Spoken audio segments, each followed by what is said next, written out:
Attention Austin musicians and music industry professionals. Are you having a difficult time navigating these waters, especially after the coronavirus and all the clubs have been closed? You don't know what to do? Well, let me tell you about a great resource for you. That's the Austin Music Foundation.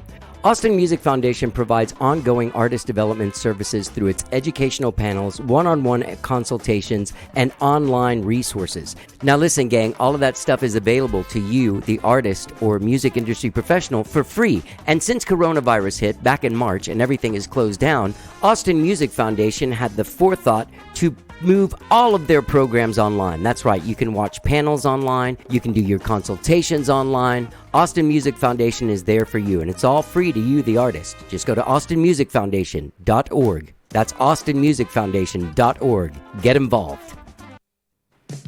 Attention Austin guitarist, are you in need of setup or repair on your axe? Well, I have the guy for you. That's my friend Jason Swedberg over at J. Scott Lutherie. You can find him at J. Scott Lutherie on Facebook. Gang, I've been taking my guitars to Jason for over 20 years, and not only does he do the very best job, but he has the fastest service and the best prices in town. Find him at J. Scott Lutherie on Facebook or jason.swedberg@gmail.com. Gang, whether it's acoustic or electric, Jason is your guy. Get your guitars fixed. And you may ask yourself, well, how did I get here?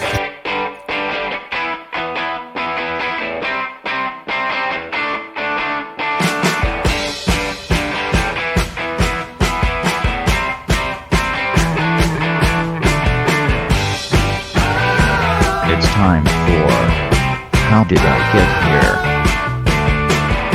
And now here is your host,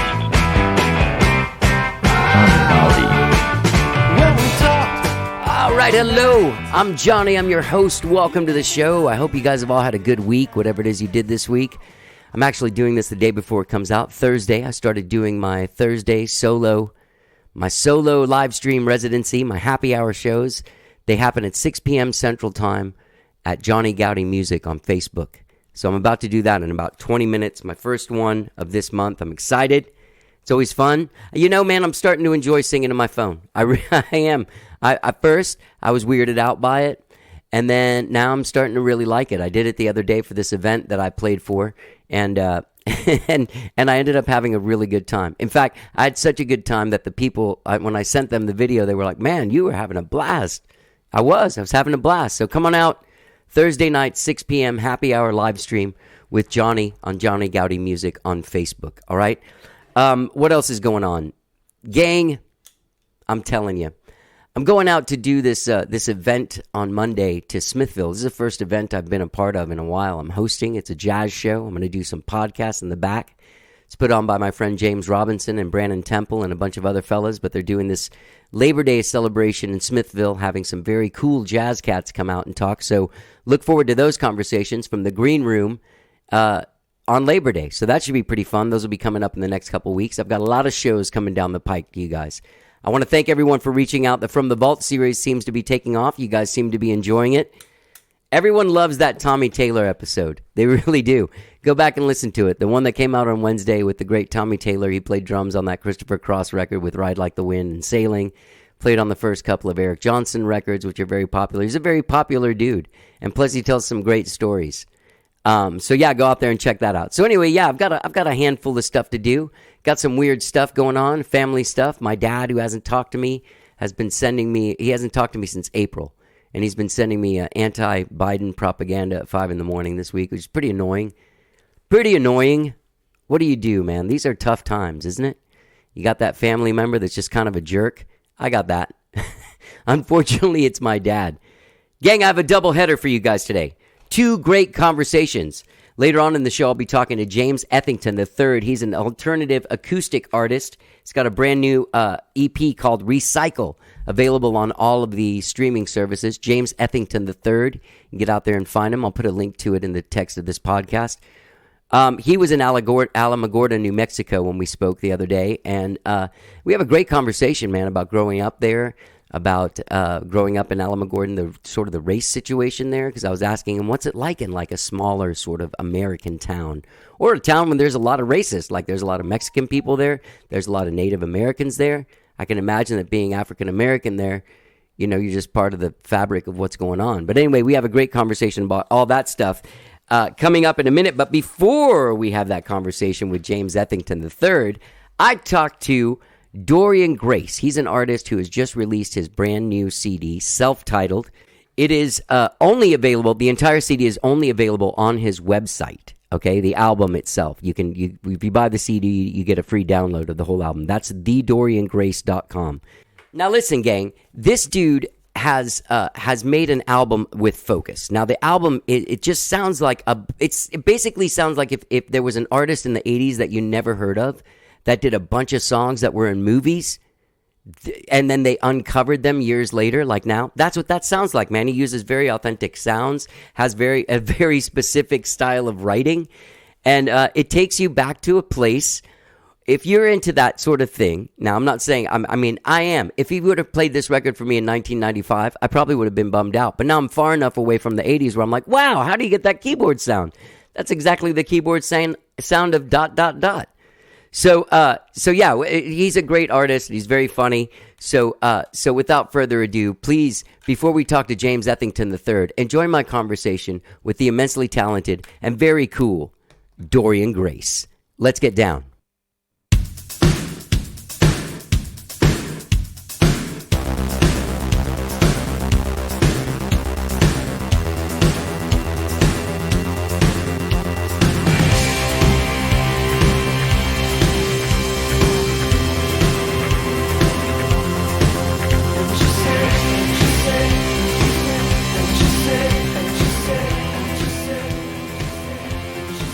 Had to look good, you know. Normally you do this in person, so to feel normal, I got to kind of get the...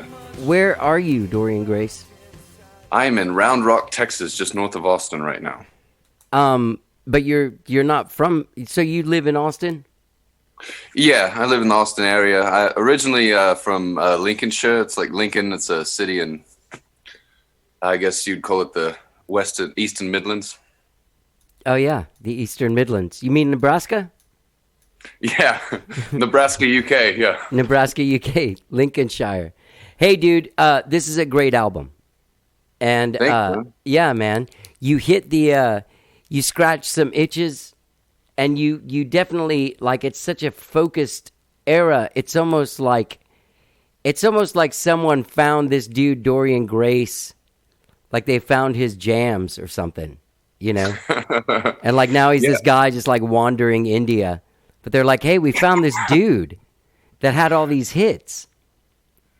Yeah. I love that era of music. You know, that's the era of music my mama introduced me to, you know, when I was younger. And I really liked it. And, you know, I've done all kinds of music, you know, since then, more just, you know, being in bands as just another musician, you know, writing some and, you know, doing some production and studio work, but I've never really had the opportunity to do this all myself. And, you know, I just figured, why not, you know, doing this COVID thing, I didn't really have much going on and I had a, you know, home studio. So why not? Right.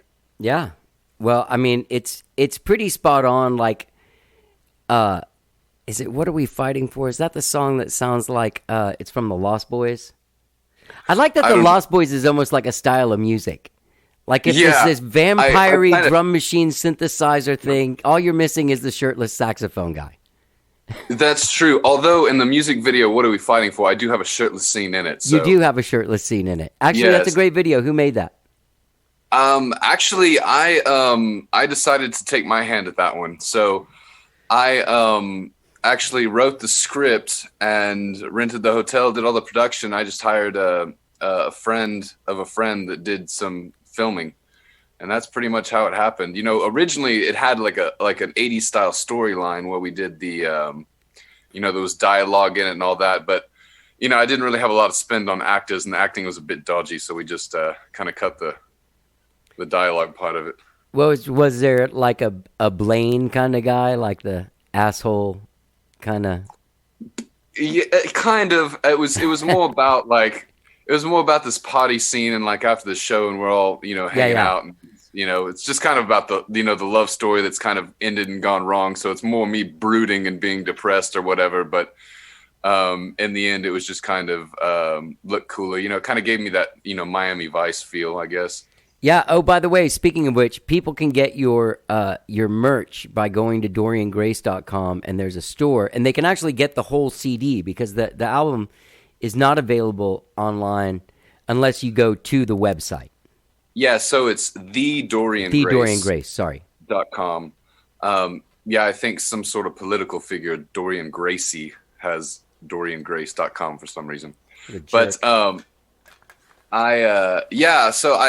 kind of, you know, wondering if I should even put all of the stuff on, you know, Spotify and iTunes these days. You know, I feel I have some friends that, you know, are really into the marketing side of music, and, you know, if a smaller artist is saying, yeah, you know, put a couple songs up, which I do have, you know, Secrets and What Are You Fighting For? Those are up, and you can buy those and stuff. But so I've just, I have the CD available now. You know, the real release for everywhere else isn't until, you know, the 1st of August. The 1st of autumn, which I think is the 22nd, maybe. Are you going by solstice? Are you like a pagan following cat?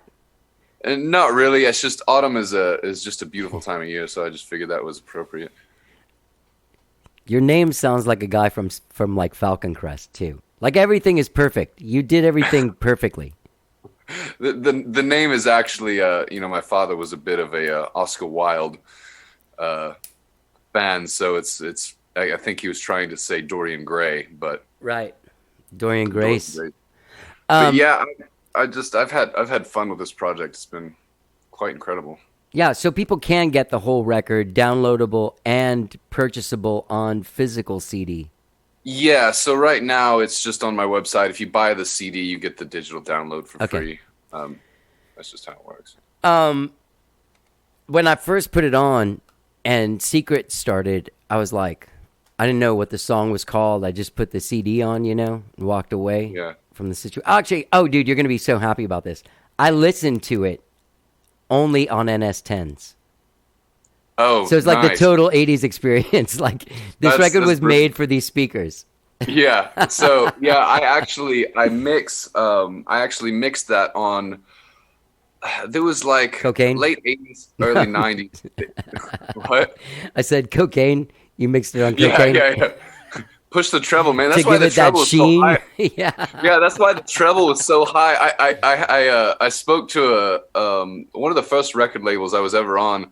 The engineer and the producer and kind of the owner of the record label was he worked for Columbia in the 80s, and he was telling me that that's why all the records in the 80s had so much treble and were so glassy and loud, is because they were up doing blow all night and they couldn't hear the treble in their ears, so they kept cranking up the treble. That's one of the side effects of blow, is that your high end goes?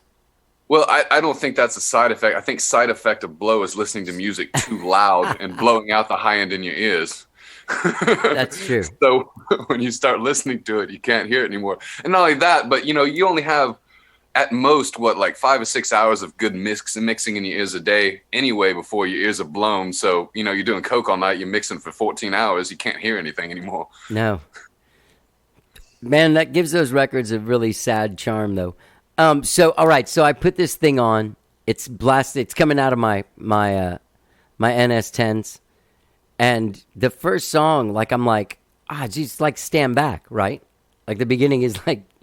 Yeah. Like I was expecting to hear dun dun dun dun dun dun dun, because it's like you know what I mean? It's fucking killer, dude. Yeah. No, it's funny because that song was it wasn't one of the first songs that I wrote for this record, but I just was screwing around with some synth sounds, and it clicked, you know, I just arpeggiated the sound I was doing. I just hit it, and it was just like, dig. I was like, that's it. That's the song right there. Yeah, I got it is. The whole Boom. song, right? Done. It's amazing what that can do. So, like, how do you find all these? There's, what's the song? Hold on, I made a note about it. Lose My Name. Yeah. Okay, there is this synth bell sound from the late 80s. Yeah, I was inspired by Born to Run. Yeah, but that's actually xylophones. Yeah, but I don't have a xylophone, so. Right. Yeah, I had to learn that whole thing for a show I did a couple years ago at the Yeah. Paramount. Yeah. It's crazy. Yeah, I love Bruce Springsteen. Me too. You know what it's like Okay. having to put that song together though? Like it's very hard. Like I can't I even can imagine imagine, writing but it. listening to songs like that, you really listen. You know, we were talking about Jack Joseph Puig the other day, Yeah. and listening to his albums is very similar to that. It reminds me because you listen to it and you can listen to that song like 5 or 10 times, and every time you hear it, you hear a new part or a new instrument that you didn't know was there before. And then you start thinking, you start like doing a track count, and you're like, how many friggin' tracks are on this album? You know? Yeah. And it's just incredible. But yeah, I mean, especially Bruce. I mean, he's a very underrated genius, I think. You know, a lot of people don't understand how many songs he actually wrote for other people that were hits as well, you know? Yeah, yeah. I mean, but he's rated. Trust me. There's still people he's not he's definitely not underrated. Well, I would say underrated. I mean, I'm a fan of his, but he's definitely not underrated. I would say underrated as like the unknown songwriter. You know what I mean? Yeah, I guess so. Because like some, kind of like Prince. You know, Prince Right. is incredible, but he wrote a lot of songs that people don't understand that he wrote. You know, Yeah. other people like Sinead O'Connor, for instance. You know, is a Nothing brilliant compares song. to you, yeah. My favorite of the Bruce Springsteen songs is Because the Night, the Patti Smith. That's a great song. Because the night belongs to Patti lovers. Smythe or Patti Smith? Patti Smith. Okay, it's Patti Not Smith, not the warrior. not the warrior. No. Although they were married to the same man. Richard Hell? Yeah, right? From Oh. television, is that correct? I think she was married to a different dude. I think she's Oh, married okay. to I forgot his name. I thought they married the same person for some reason. No, that other lady's married to McEnroe. That's an 80s marriage in heaven. Patty Yeah, Smythe that'd and be John good. McEnroe. That's like it's like headbands and fucking Yeah. DX7s. So speaking of which, Yeah. I just ordered my first DX7 yesterday, and And it's on the way. what can I ask you? Will you be honest with me and tell me what one pays at this time for a DX7? Yeah, so it's pretty ridiculous. I actually found a steal of a deal on one, but typically, if you want one in good condition, you're looking at about $1,200. Yeah. But I got one that has there's this modern upgrade that they have done to them called gray matter, and what it does is it actually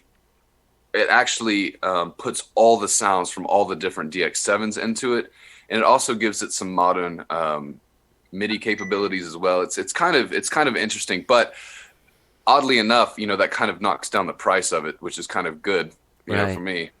But there's actually 3 different DX7s. There's the original DX7, which I think came out in like '83 or something like that, Yeah. and then they came out with the 2S and the 2FD or something Yeah. like that. So I bought the top of the line one with all the bells and whistles. So hopefully that's going to be fun. Because I'm already thinking about recording the next record.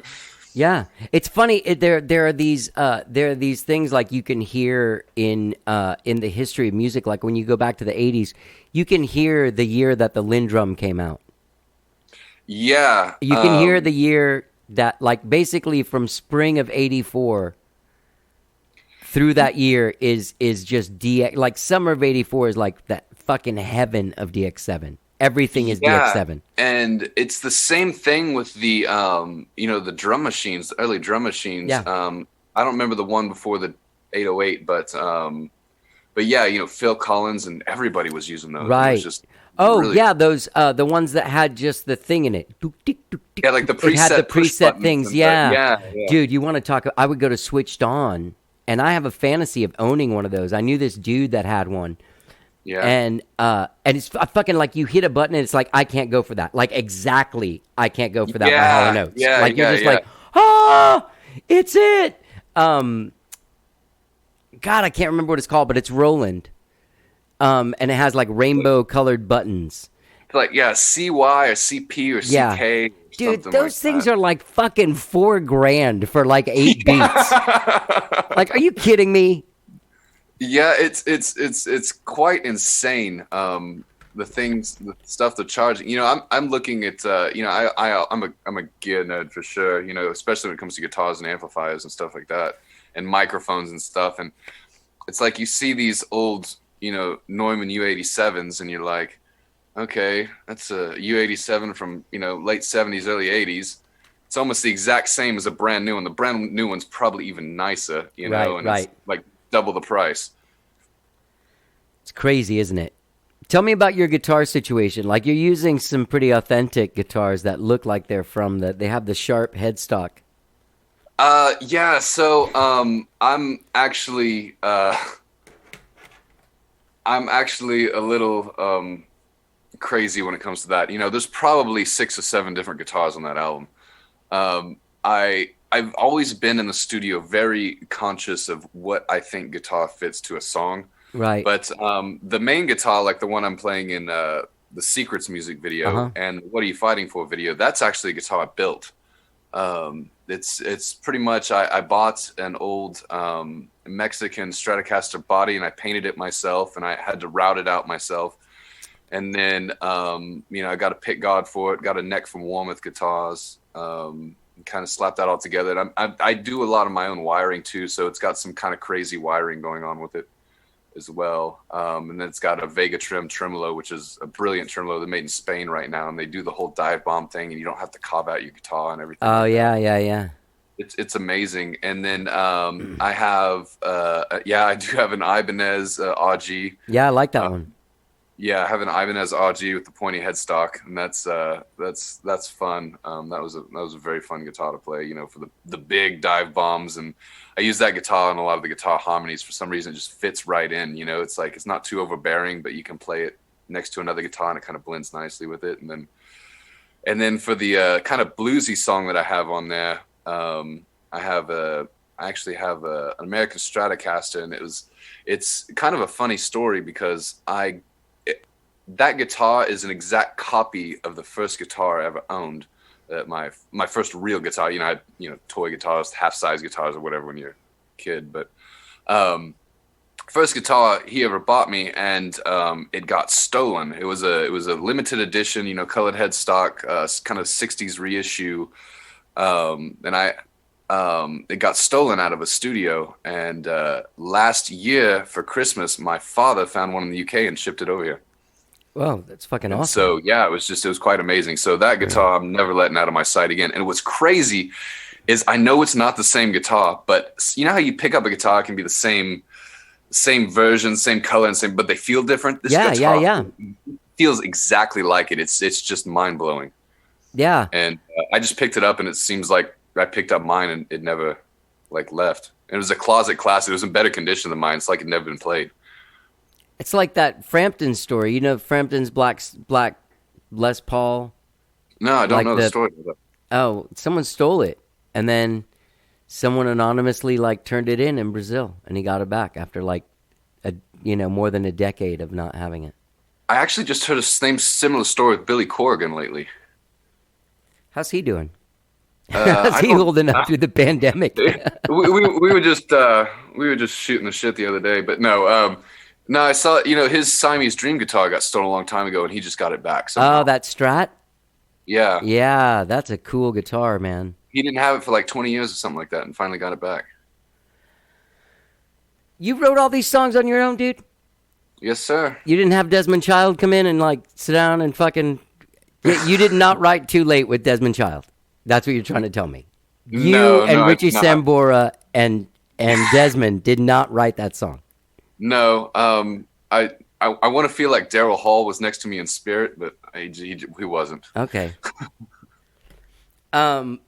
These are great songs, man, and they have such a specific feeling. Like I can't tell you because I was there, like in not a bad way, but there are times when like a song would start, and I would just start laughing. So I'd be like, "Holy fuck, he nailed that thing!" So it's really kind of odd because my mom, you know, she was really into the 80s music. So my first concert was Van Halen when I was 6 years old. So I really started my music palette early, I guess. I saw my mom, I saw Van Halen, I saw Whitesnake, I saw Scorpions, I saw Dokken. I saw all that stuff, as a kid. And so, that era of music, we listened to, one of my favorite records of all time is one of, Sting's solo record, which is absolutely brilliant. Nothing Like the Sun. Is that the first one? I think that's the second one. Is that the one with Englishman in New York? Yes. Yeah. Yes, it is. Yeah. But stuff like that, and even Johnny Hates Jazz, I love. Which Johnny Hates Jazz.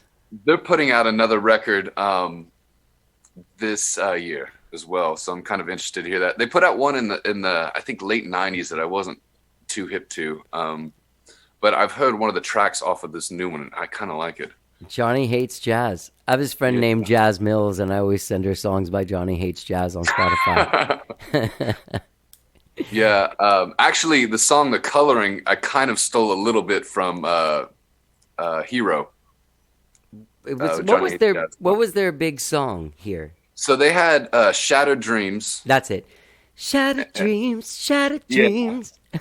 And they had 3 off that record that were pretty big. It was that one, and it was "Hero," or "I Don't Want to Be Your Hero," and then "Turn Back the Clock." And those were "Shattered Dreams" was by far the biggest one for them, but they were both. But I guess over in England, the other ones were probably a little bigger since they're an English band. Well, you know what's funny about this stuff when we talk about sort of like the use of gated reverb, there's these synthesizers with the weird bells, there's the DX7s, there's the drum machines, there's the stiff kind of weird drum fills from a drum machine from back then. Yeah.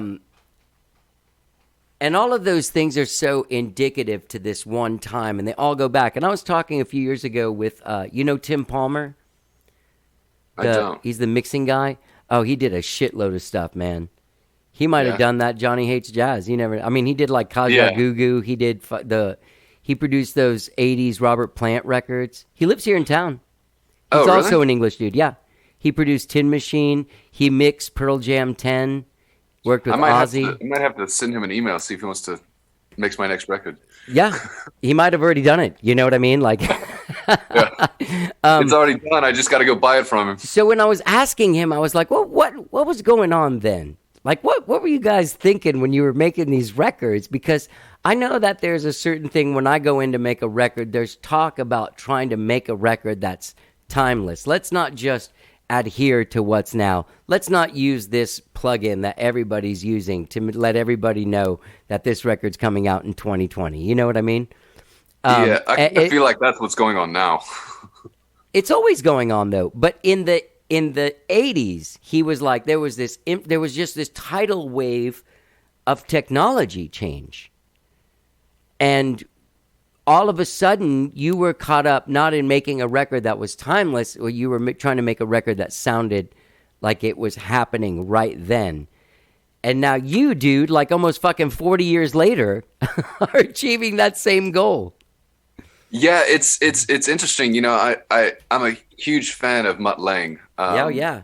And I just think everything he's touched is just absolutely brilliant. Bryan Adams, Def Leppard, The Cause, all that stuff. And I think it's brilliant. And you listen to him, and that's really what I hear in Mutt Lange. Everything was so perfect, and before that you really couldn't get everything perfect. Him and his partner, I can't remember his name, but I think they were some of the first people that came up with actually like sequencing things. Taking samples that they recorded on tape, running through a sequencer, making sure the drums were perfect, making sure even the vocals, they would chop the vocals to make sure that they were, perfect, Yeah, there's like that hysteria not behind the music, but like classic albums of hysteria. You know what I'm talking about? Yeah, I watched that. There's a lot of that. It's really cool. And I like I said, anything on Mutt Lange, I try and get as much information as possible because I think he's brilliant.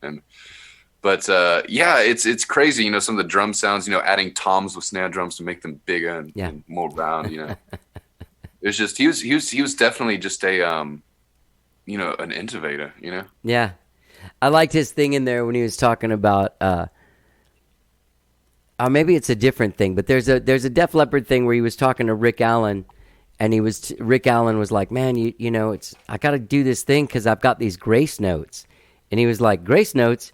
You're going to be playing fucking arenas. You think the guy in the nosebleed seat is going to hear your grace notes? Yeah. Play like this. Bam, boom, boom, beam, bam, boom. Everyone hears that. Yeah, exactly. It's like, yeah, I mean, there are a lot of great drummers, but I mean, honestly, I mean, nobody's hearing all the accents and ghost notes, you know, Neil Peart was playing in the nosebleeds, you know? No. But I mean, there is something, I mean, I don't completely agree with that, but I somewhat do, because, I mean, there's something, you know, about grace notes, ghost notes, whatever you want to call them, but, you know, there's something that just gives that feel, gives that swing, or gives that pull, you know, to a certain song, that's kind of neat. Yeah. You know, I'm a very poor drummer, so I don't really do that.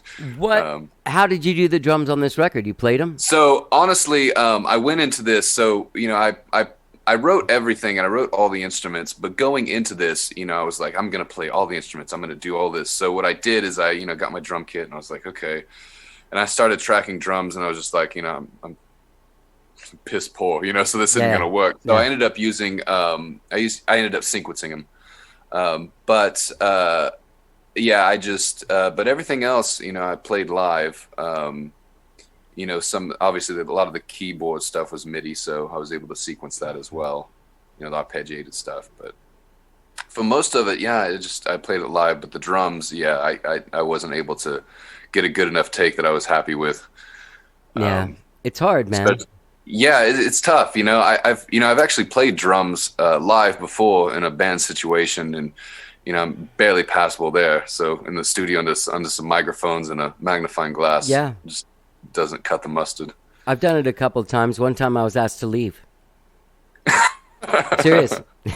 Yeah. Yeah, Paul Miner at the Hole in the Wall, like in the early 2000s at one of those rock and roll free-for-alls. He was just like, you got to go, man. What are you doing over here? I was drunk. My experiences weren't that bad, but they probably should have asked me to leave. Well, there's a grid to this music.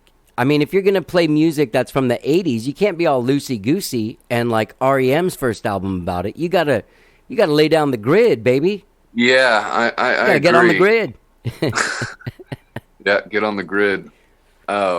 Yeah, it's funny. I'm actually producing. I'm doing pre-production for another artist right now here at my place, and that's what she does. She just slaps the table and says, "Snap it to the grid. Snap it to the grid." Snap it to the grid, baby. So you're gonna do another record after this? You're feeling inspired? Dorian Gray's gonna keep on going? Yeah, I think so. You know, I've actually received quite a bit of good feedback from this, and it's partly that I've also just had so much fun with it, and you know, during this, you know, COVID thing, I just have a lot of extra time on my hands, and it's like, why not? I got a studio, I got songs in my head, I got musical equipment. Why not make another record? I got songs in my heart, mate. I've got songs in my heart. They're here. I feel them deep. Were you what was that band called? LA Guns? Do you like those guys? Yeah, it's all right. Not one of my favorite. You know, I guess they were one of the Sunset Strip kind of bands, right? Kind of. The singer Phil didn't come from that area. They were, because Tracy Guns and Axl Rose started a band called Guns N' Roses. Yeah. And then split, and Tracy started LA Guns, and Axl continued with Guns N' Roses. But the singer of LA Guns is this British dude named Phil Lewis. He was just on the show a couple months ago. And he and I are old buddies. He lived here for a while.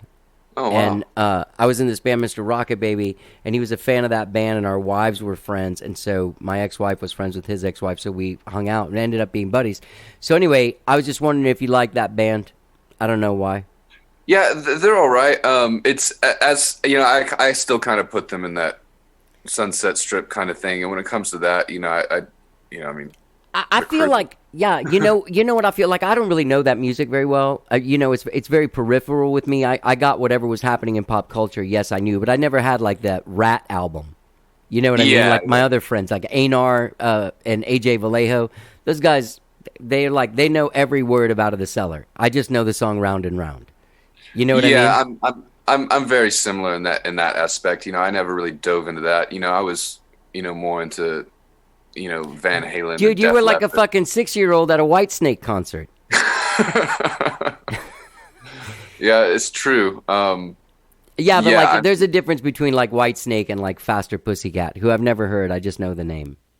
Faster Pussycat, I believe, has to do something with L.A. Guns, doesn't it? I think they're all intertwined in some way, right? Well, I The think it same might be chick gave similar. them all crabs. I think it's Yeah. For some reason, I feel like there's similar members at some point in time as well. maybe so. But yeah, I never dove into that as much either. But also being in the UK, it was a little more about, even though they weren't that popular in the UK, but Def Leppard was always something for me, and of course David Coverdale. Yeah. Well, dude, I remember like going to the UK in the 90s, like when Bon Jovi couldn't even play at like, hole in the wall here. But that was the same. Apparently, that was the same with Def Leppard. They were huge here, but they couldn't catch a break Right. in the UK. Man, I love Def Leppard. I really do. I love Steve and Phil together a lot. Like those two records, even though I guess it's just one record that they're both on before he died. I don't know. Whatever they did together makes me happy. Yeah, I guess it was Pyromania. Yeah. No, but he And actually Hysteria. played on Hysteria as well. Phil? I think he just did the guitar solo of Photograph. I know. Oh, that's right. I'm That's getting right. dorking. I'm dorking out with you, man. I'm getting weird. Yeah, that's right. Yeah. Well, dude, this is a fantastic package, and you've got some nice merch, by the way. Hey, I love the lunchbox. Yeah, I thought that was brilliant. I just came up with, I don't know where I got that idea, but I think I was even thinking about making like a parody of like a Tiger Beat magazine or something like that and throwing that in there as well. But Oh, never this got even around. says it. This album was written, produced, mixed, and mastered by Dorian Grace in his home studio in Round Rock, Texas, during the COVID-19 pandemic. Yeah. It's time stamped. Yeah, I thought that was, I miss a lot of things about records in the 80s and 90s, even the early 90s, where they put notes in the album, there was something about getting a physical copy, Also, like, I talked to a lot of sidemen on here about this. I'm like, that's how you guys got work. Like, shit, man, this drums on this song are great. Who played that? Oh, Dave. Psh, Dave, can you play drum? You know what I mean? Exactly. Yeah. Yeah. It's a sad thing because that's their currency. Engineers and shit like that, Some great engineers out there. It's been great talking to you, and I'm looking forward to hearing more music from Dorian Grace. Are you hanging in there during this? Obviously, you're doing great. You're making albums. Yeah, I'm doing great. I'm just living. I'm working on, like I said, working on pre-production for another artist, and we're having a lot of fun with that. And we're gonna go into. She's kind of a big budget thing, so we're doing pretty much recording the whole record here, and then we're gonna go to a big studio after we go here and do it right. And then so when we kind of finish up the pre-production here, I'm gonna start working on my next album, I think. All right. Well, Dorian Grace, people can find you at thedoriangrace.com. They can get the whole self-titled album there. And then I think it's released worldwide into other stores like September 22nd or something like that. But right now, yeah, Solstice. Get out your May trees. It's a great summer jam. I'll tell you what, I'm sorry that it's coming out at the beginning of fall. It should be coming out at the beginning of summer because it really has a nice, you know what it has? It's a lot better than it, but it has the same vibe as like, what's the car game where you go around stealing shit? Grand Theft Auto. And they have like no. There was a racing game like in the 80s and you drove it. Whatever. I would want to drive around in my 1980s Trans Am or Firebird with the top off. You know what's hilarious is when I was a kid, my mother had a Camaro with T-tops. That is killer, man. Yeah. She's amazing. Yeah. What color was it? Can you fill me in on that? It was black with gray sweet. interior. Was it like the 80s model or was it that kind of like it was Smokey and the Bandit IROC looking? Z. Yeah. It was the full-blown IROC Z. Yeah, baby. The Van Halen show you went to when you were 6, Sammy Hagar? Yeah. Yeah, it was OU812. You know, people give him a lot of shit and act like he did. That band never had like a number one record until the last one. But they sold bazillions more records with him than they did with. Yeah, it's interesting. There's Boots. a lot of hate around Sammy Hagar. The band did change, but I think the band would have changed inevitable. You know, because of the technology, and because of the synthesizers and all that stuff that came out. You know. Yeah. And I think he was, and you know, actually who they called, I watched an interview with Sammy Hagar, and do you know who they originally called before him to sing? Patti Smythe. Before her. Who? Daryl Hall. It was Daryl Hall, then Patti Smith, and then Sammy Hagar. I'm just trying to imagine him singing "Running with the Devil." Yeah, exactly. But it's funny because there was an interview with Sammy Hagar, and he was doing something with Daryl Hall, and he heard a rumor about that, and he said, Daryl Hall, was that true? Because they'd always told Sammy Hagar that he was their first choice. Right. And Daryl Hall said, yeah.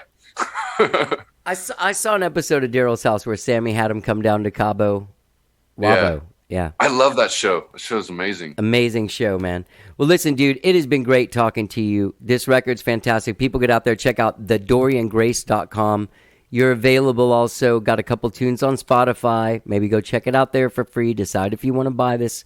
But if you're a fan of music, if you're a fan also of this specific era of music, this will make you happy and tickle a place that hasn't been tickled in a while by a new band. Cheers, thanks. Sounds weird and taintish, but you know. I like being tickled. I do too, dude. It's been great talking to you. Great record, and I'm looking forward to seeing you when this lifts. As well. All right, man. All right.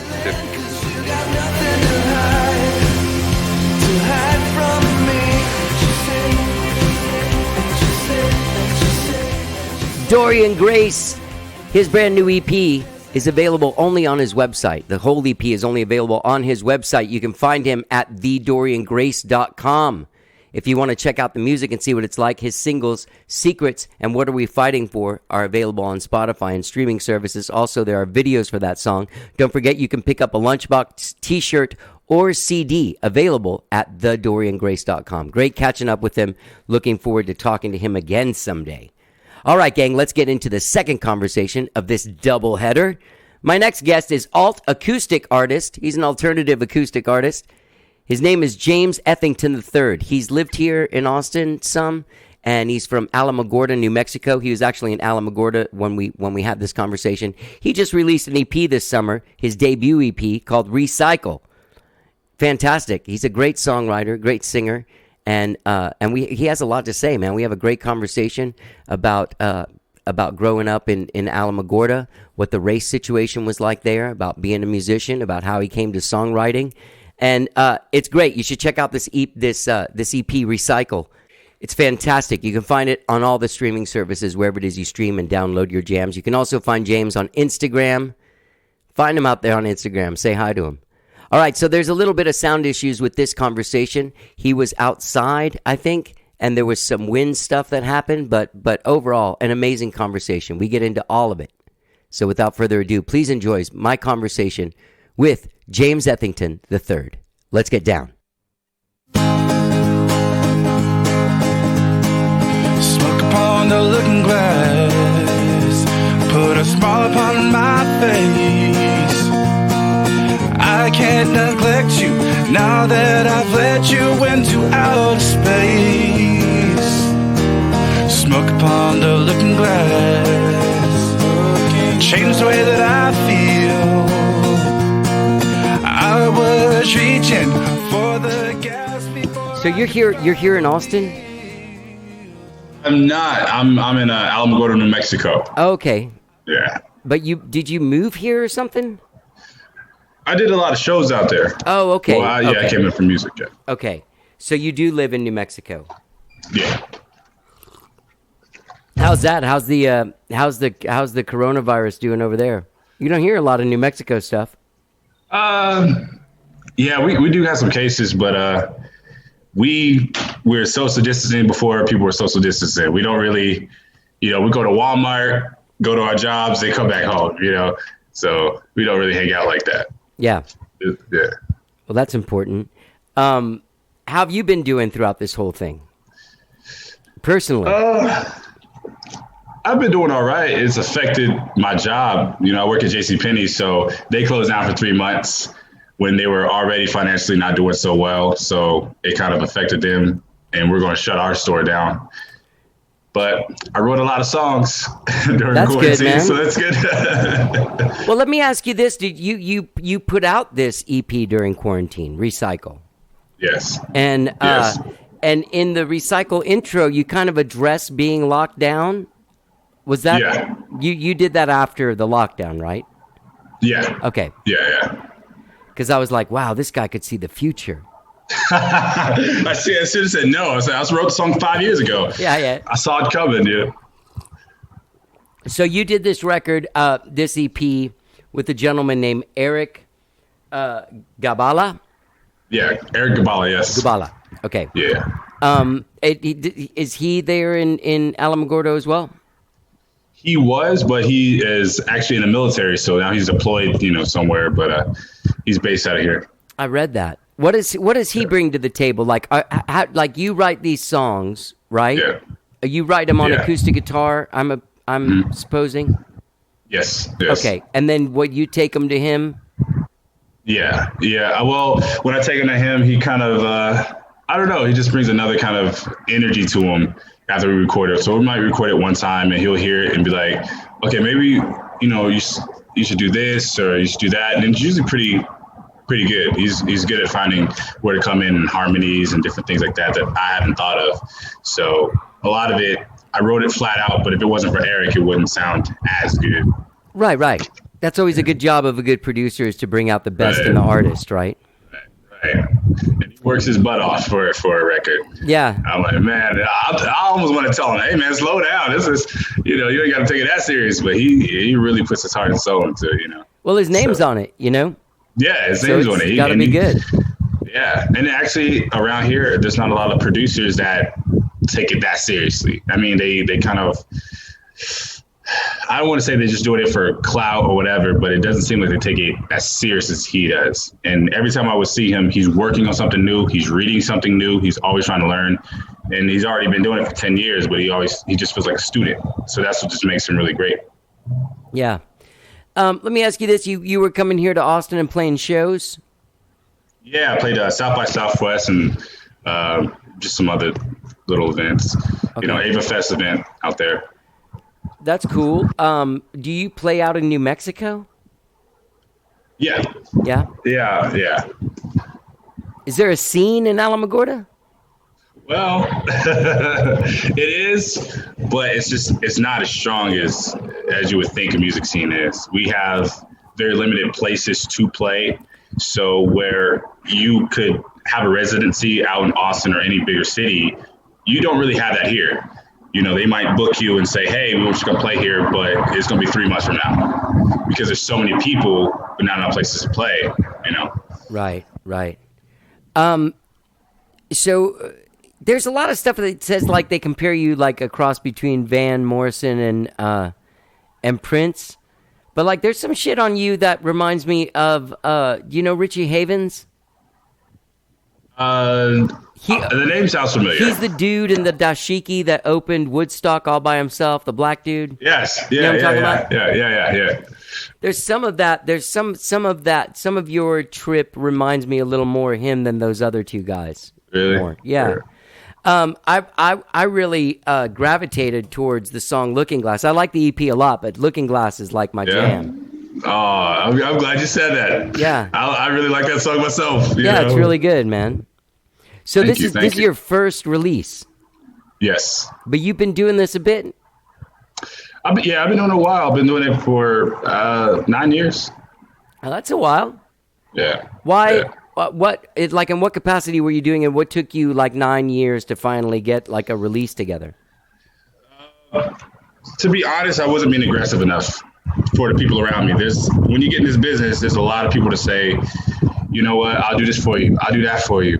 And if you're not diligently making sure that they're doing those kind of things, they have their own lives too, so they're gonna get busy doing other things. So we're gonna get pushed back and pushed back and pushed back. Yeah. Matter of fact, I was living with a friend of mine that was supposed to produce the album, but it was every time we were trying to record, it'd always be something, Right. something. So I had to go find Eric, and he was the one that's like, "Nah, we're gonna do this." Can you do me a little? Can you turn your computer some way so that I think the wind all of a sudden picked up or something? This way. That's a little better. A little better? No, Okay. no. Can you face it to where the back of the computer is facing the wind? Maybe that'll do something. I don't know. Sorry about all this. That's all right, man. There we go. Cool. All right. So, you 9 years you were doing this, and Yeah. and so, like, what made you start doing this?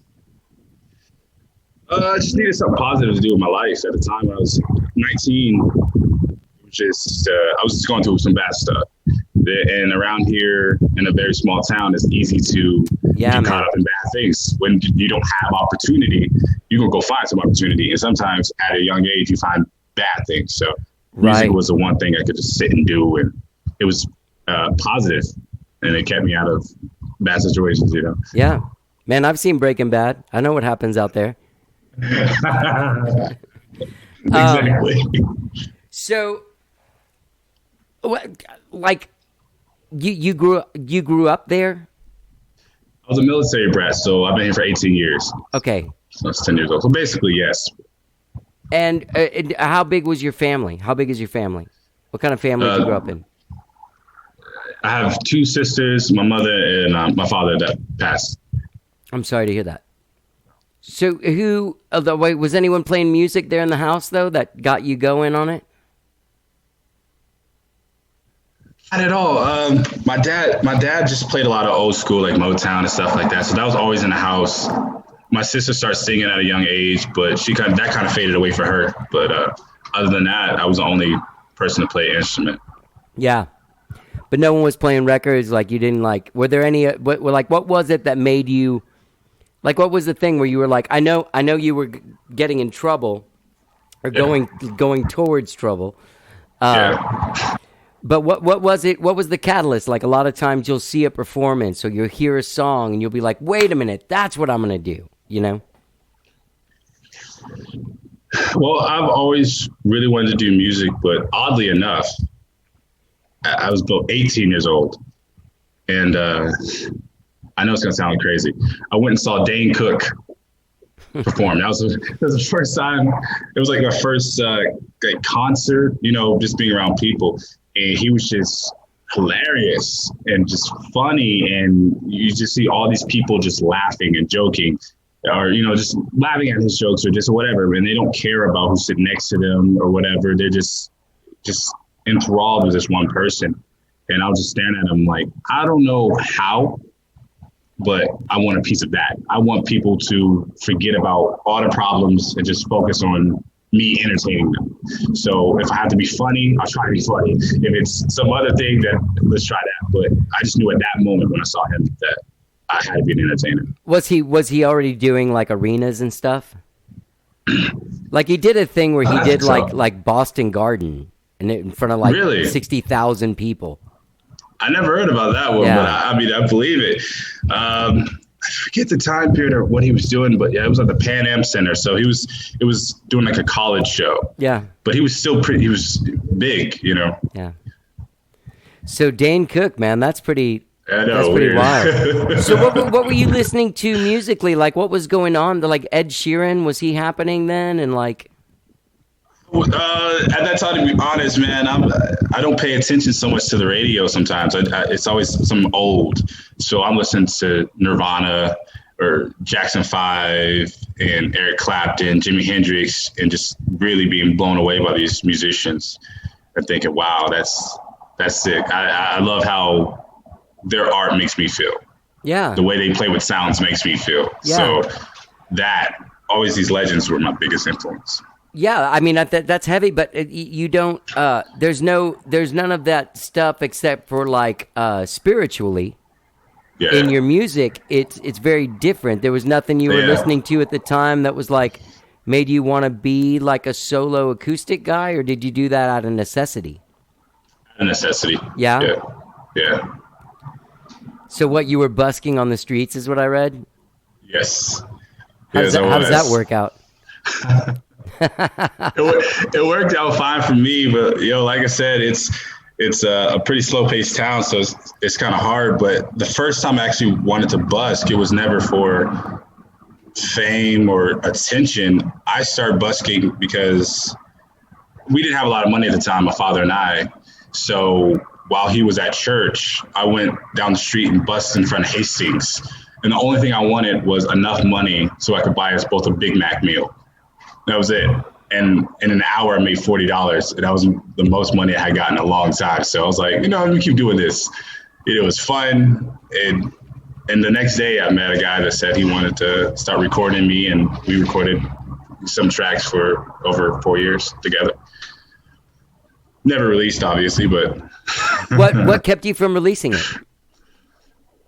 I guess at the time, I just wasn't a very strong writer. And we'll put stuff out like Reverb Nation or something, but as far as like a major release, I really don't know why that happened. Maybe I was dragging my feet and he was dragging his feet, and it just didn't work out. But it's I don't know. But I wasn't mature enough to say, hey, we need to either do this or something. But it was kind of one of those things where he's like, yeah, we're gonna do something. I'm like, cool, and we never got around to it. What kind of writer are you? Are you like a daily writer, or like a whenever inspiration strikes, or a? Yeah, whenever inspiration strikes, which is usually on a daily basis, it's at least a chorus or a verse, or you like Sexy Juicy Bouncy. That song is actually something I would say all the time to my girlfriend. Now she'd walk past, oh girl, you look sexy, juicy, bouncy, girl. Wait a minute, hold on, let me get your number. That's what I would say. Until one day I just looked at her and said, I'm gonna write the song for you. So every time you hear this song, anybody says it, it's about you, because I've been saying it for the last few months. But are you guys still together? Yes, thank God. Together. Thank God. Yeah, right. Yeah. Because the next girl would be all pissed off and like, hey, I don't want you playing that Sexy Juicy Bouncy song all the time. Why do people even like it? It's not very good. Oh, hey, it slaps, man. Actually, I was dating a girl prior to her. We dated for 8 years. So I started getting into music with her. But she was just such a drag. I never wrote any songs about her. I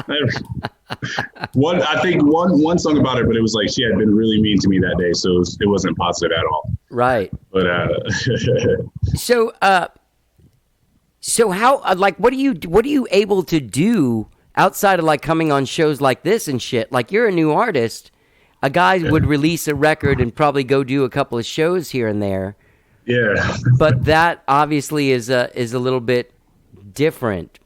How are you sort of handling releasing a record under a pandemic lockdown? It should have gone a certain way. It really should have. But at the time in my mind, I thought, if I don't release a record now, like it's been 9 years. If I don't release something now, then I need to get out the game, because for real, I'm going to put it out. So I put it out with zero plan of how to promote it or anything. I just had to do it like for a personal reason. If I don't do this now, I need to get out the game. But it's doing all right, without being able to play the show. So people are talking about it or see me, in Walmart, and like, oh, I really like that song. So I think it'd be doing a little bit better. The next record would do a lot better, because I will actually have a plan and probably be able to go out and perform it and do different things. But this one, I really didn't see any of the good things happening, or this great podcast you got going on coming my way. So it's all great to me. Right. Have you tried any live streaming? Singing to your phone yet? Are you singing to your phone yet, man?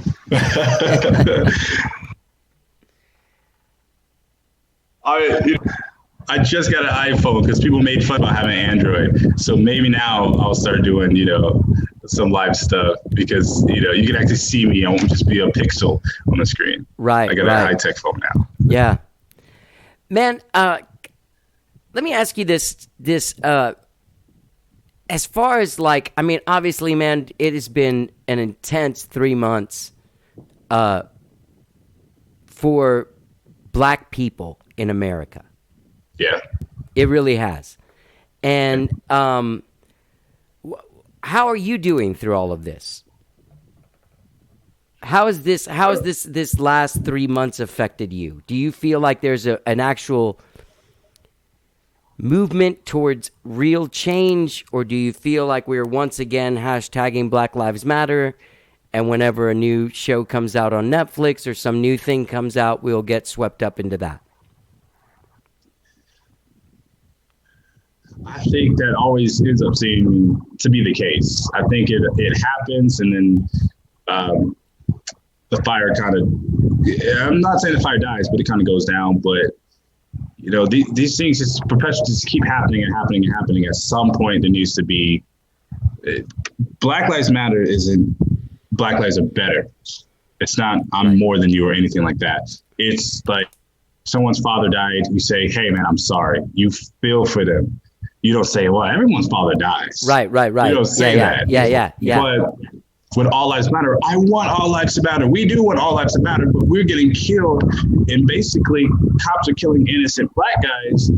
You know, they're innocent at the time, but you want to bring up their criminal record and say this, that, and that about them. And then the cop basically gets suspended. He gets a vacation for killing the black guy. You know, nothing happens to this cop for killing this black guy. It's not a crime to kill a black man. We saw with Emmett Till. He got lied on and got murdered. He was 14 years old. That's not a crime. Fine. Oh, well. And it's like, it can't be that way. But there's always, until we get to the problem and say, this is wrong, and just say it's wrong. It's not all police officers, but there are some bad ones. Right. You know, and we're not trying to shit on everybody. We're just saying it's just wrong what's happening to us. Yeah. And it would be wrong if it was happening to anybody else too. But right now, it's just not even just now it's been wrong. Look at the Rodney King beating. 5 cops and 1 black dude beating the life out of him. And they were like, oh, well, let's just give them a couple $1 million and let these guys go free. And it's like, we're less, you know, they'll let us kill each other. But if they kill one of us, it's like, whatever. And we have to, I think we're making noise where more and more people are starting to understand. So I don't think it's going to be in my generation or even my kids or grandkids' generation, but I think it's slowly going to make a change. Right.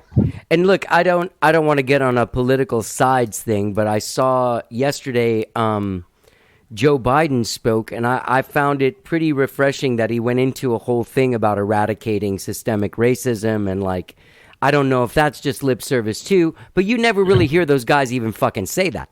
You know what I mean? Right. Like they're so scared to lose their racist, contributors. Yeah. Yeah. I mean, that's huge. I didn't hear him say that, but the fact that he did, because people are, it's just like any other business. When you get in front of, people, I don't care if you're selling toothpaste, you try not to step on any toes because you want everyone to sell that toothpaste. You want everyone to buy that toothpaste. I mean, and political parties, they ain't trying to lose no voters.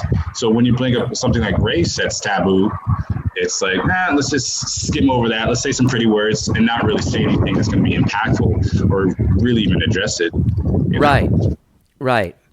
Well, I gotta say, I've been talking to a lot of folks since the murder of George Floyd. The week after there, I started having like regular conversations just about this subject with friends of mine and meeting people, educators, other musicians, and one thing that I have learned through sort of my self-education of the last 3 months is that a lot of times, like, the small towns can be super, like, intense, Yeah. What's Alamogordo like racially? Is it a mellow place? You have your moments. It's pretty mellow, because it's New Mexico. It's a lot of Hispanics, and then when you start going up the mountains, you have Native Americans. So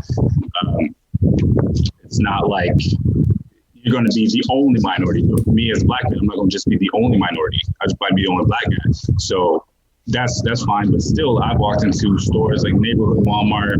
It's a small store. I used to live across the street, so I used to go there every day. I've been here for 18 years, so I know a lot of people. But on this particular day, I went in with one of my white friends. And at the time he was fucked up, drunk as could be, But I mean, he started his wits about him, but you can tell something was off. I walked in the store, I went Hot Pockets. Walked to the Hot Pockets frozen section, and I'm like, somebody watching me? Like, all right, whatever. They ain't got what I have. They don't got, what I need. So go to the bathroom. All of a sudden, I see a little head poke into the bathroom. So he followed me from the frozen food section into the bathroom and then out the door. And he stops me. He's like, "Oh, is everything okay? Because we feel a little, little nervous with you in the building." Like, bro, I come here every day. And as he's saying this to me, I'm saying goodbye to people that I know walking out, getting off work. And I'm like, nobody's feeling any kind of way except you. And it was, but this particular person had a habitually did this to Black people all the time.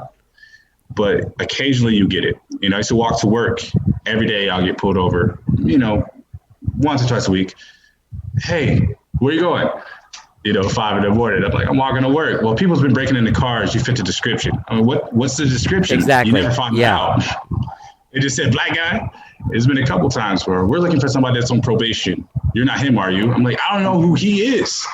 I'm just trying to go to work. So it's just little things like that will happen every now and then. But I mean, in Alamogordo, we're pretty friendly. We're really not. They may be racist behind closed doors, but they've never really said stuff to me. I feel that's where I feel like they won't be able to eradicate racist people or racist ideology. But I think getting it out of the system where cops are trained when they see a Black guy to just automatically assume like he has to have done something wrong to be walking down the street. Right. Yeah. Yeah, it's kind of crazy. One cop though, I will take my hat off to him. I did get stopped by him. He said, "Oh, there's people breaking into cars in this particular area," and I'm thinking, bullshit. Show my ID thing. He said, "Well, how far do you work?" I said, "I just work at JCPenney's down, another mile." So I said, "Man, just jump in the car with me. I'll take you to work." Apologize for everything. He said, "No, there really is somebody out here doing stuff." So I'm sorry. So he was one of the good ones, and I understand he was just doing his job. But the other ones, it was kind of like, what? Yeah. Well, man, thanks for talking to me about that, because I know that it can be weird and whatnot. It is what it is. We got to talk about it. To get past it. Yeah, it's important. That's the thing. That's one of the problems I think that's happened for a long time is that people like me have felt weird about asking somebody like you a question that they don't like. I don't want to offend you. But oh, no. I have no intention of offending you, so I should be able to ask you stuff. Plus, it's an interview, so. Yeah. You got to ask some kind of questions, Yeah. So you said you started going down the wrong road. Were you a good student? Well, I was one of those students that I'm not going to work hard for all 9 weeks. Because I know I don't have to work hard for 9 weeks of school. I'll work hard the last 3 weeks and pass the class with a D or a C and go on. I was one of those kids. So looking back on it now as an adult, I should have applied myself a lot more. But I was like, man, let me just have some fun and pass the class when I need to pass it. Yeah. What about that? But as far as ditching and acting a fool, I was never doing any of that because my father was partially paralyzed. So I was his care provider. So I didn't go out to parties and do drugs and smoke and none of that stuff. It was kind of go to school, go to work, jujitsu, and then it was like home. Take care. That's pretty heavy for, that era of personal development. Someone is very self-centered at that time. That's pretty amazing that you took on that level of responsibility. Well, I appreciate that. Thank you. It was a lot of people at that particular time that told me, like, James, you need to leave your dad. You need to go do something for yourself. I used to get offended by that because I would never tell someone to leave their sick kid and go think about themselves. But I guess in the world, you're supposed to, your parents are supposed to take care of you, raise you right, and you're supposed to just leave. But I'm like, I can't leave my father like that. I'll stay with him one of us passes, So I don't care about anything else. Well, you're a stand-up guy because our culture really puts aside like the things we don't want to see, like aging people, sick people. Yeah. Talk about death, like that kind of shit doesn't happen. There aren't like in America, there aren't like multi-generational homes as there are in other cultures where the grandma lives there. You know what I mean? Yeah, Maybe the great grandma lives there. Yeah. I mean, that's amazing. So you must have had a pretty amazing connection with your dad. Yes, we had some good times. We had some good times together. It was great. Like growing up, he was Air Force, so he was working flight line, and we didn't really get to hang out as much. But we did after he medically retired from the Air Force, and we spent a lot of days, every single day together. When he medically retired, was it something that had happened to him in combat? No, he had developed a calcium deposit on his neck that was pinching his nerves, and they thought it was MS for the longest time, but they kept pushing it out. Oh well, we'll see you in 4 months. We'll see you in 5 months. To the point they had to do emergency surgery, or he'd been fully paralyzed. Fuck, man, I'm sorry about that. That's all right.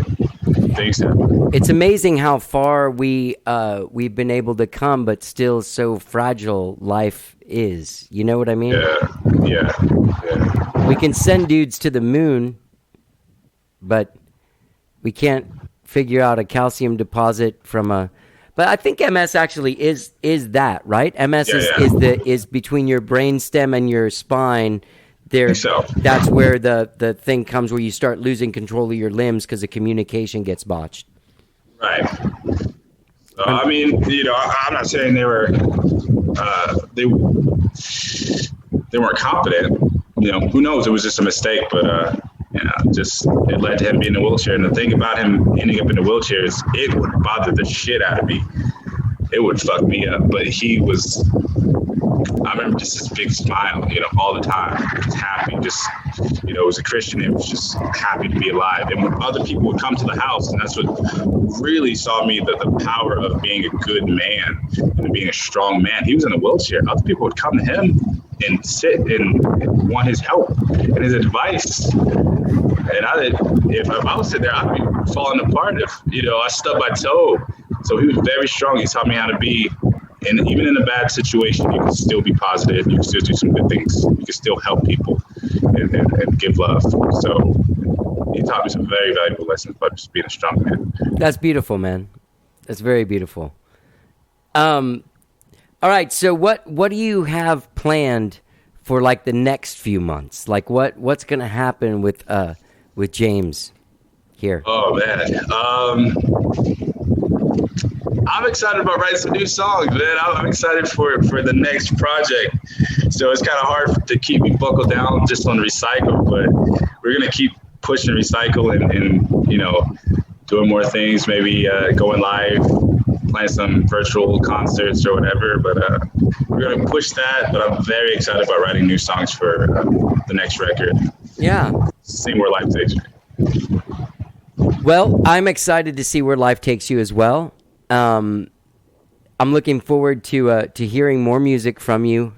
Your management seems excited about being able to do some stuff. It must be difficult though to try and work a record in this time, Yeah. So yeah, I wish you a lot of luck. Is there anything I'm missing? I've enjoyed talking to you, man. I've enjoyed talking to you too. I think we covered a lot of bases. Yeah. What do you think? Yeah. I think so, man. I'll let you know when this is going up. It'll go up in a few weeks. But, man, thank you so much for doing the show. People can find Recycle wherever it is you stream and download music. It's a fantastic EP. They can find you on Instagram and on Facebook as well. Anywhere else? Twitter, _FTPK. All right. I'm putting that here. What is it before _FTPK? Davey? Yeah. IE. DAVIE. All right. Oh, yeah, because that's your middle name. Yeah. James David Ethington, the third. Yeah. Well, dude, it's been great talking to you. I look forward. Maybe we can do one of these in person when you come back to Austin when we're all allowed to do stuff again. Yes. I need that Austin life. We gotta link up. Yeah, man. Let's do it, man. Yeah, dude. Great meeting you. And I'll let you guys know when this drops. Appreciate you. Thank you so much. Thank you so much, brother. Bum bum bum bum bum bum bum the looking glass. James Ethington III from Alamogordo, New Mexico. Great talking to him, man. All the way from there, man. Little bit of wind there, but he was great talking to me. Had a lot to say. Very fantastic artist. I love that song, Looking Glass, man. Check it out. His EP, Recycle, available wherever it is you stream and download your jams. You can also find him on the Instagram where he puts them pictures up. All right, gang, don't forget when you're out there checking out James Ethington III, you can subscribe to this podcast wherever it is you find podcasts, be it Spotify, TuneIn, Apple Podcast, Overcast, Stitcher, anywhere. New shows all the time. Monday, Wednesday, and Friday we're dropping shows. Wednesdays are From the Vault, an old show. As you know, we are in the 900s. So we have hundreds of shows that we've been doing for the last 9 years here. We pull out an old show, we shine it up, and we re-release it for you, the people. All right, let's hear the rest of this great song, Looking Glass, from the new EP, Recycle, from the fabulous artist, James Ethington III. Have a great weekend, whatever it is you're doing. Let's get down. The clock's on the wall, I'm wasting time. I'm not wasting time. No, not at all. Together we'll be okay. Right now, today. Right now, today, and forever. Bum bum bum bum bum bum bum the looking glass. Put a smile upon my face. I can't neglect you now that I've let you into outer space. Oh.